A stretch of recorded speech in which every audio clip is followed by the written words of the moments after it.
La vie est plus courte qu'on ne le pense. On en perd plus qu'on ne le réalise.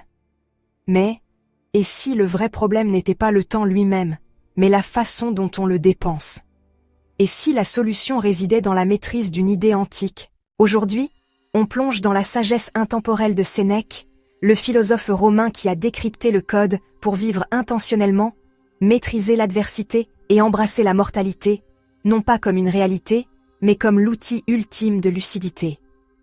Explorons comment sa philosophie peut révolutionner votre façon de vivre. Bon, alors parlons de Sénèque.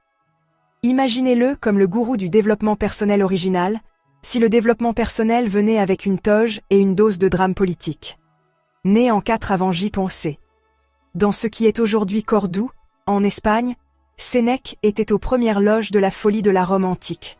Il était philosophe, homme d'État, et malheureusement pour lui, coach de vie de l'empereur Néron.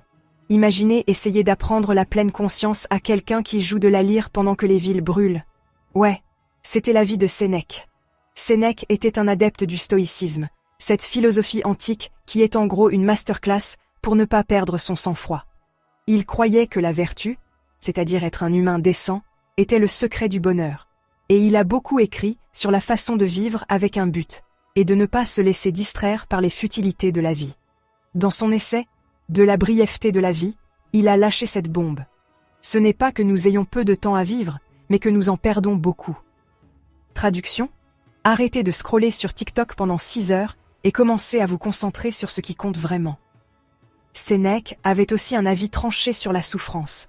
Ce n'est pas juste quelque chose à survivre, c'est une chance de montrer votre force intérieure.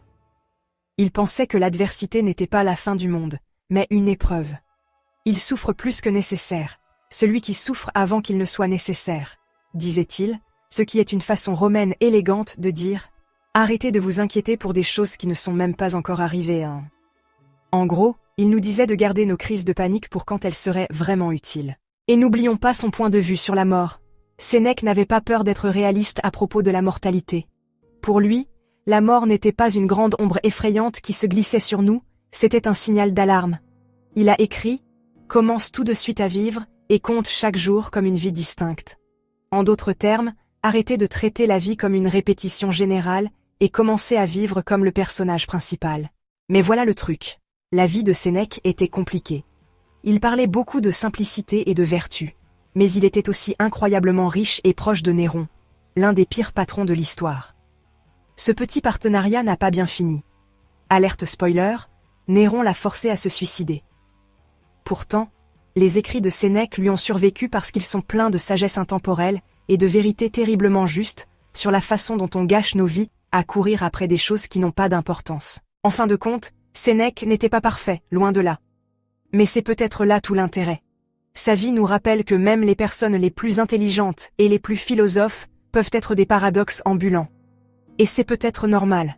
Ce qu'il a laissé derrière lui, c'est une feuille de route pour vivre intentionnellement, relever les défis et faire la paix avec le temps qui passe. Je vous laisse en discuter dans les commentaires. Pensez-vous qu'il soit possible de vivre comme Sénèque sans les contradictions? Ou est-ce qu'on fait tous semblant jusqu'à ce qu'on y arrive? N'oubliez pas de vous abonner si ce n'est pas déjà fait. Prenez soin de vous, prenez soin de vos proches. Et on se retrouve bientôt dans une autre vidéo.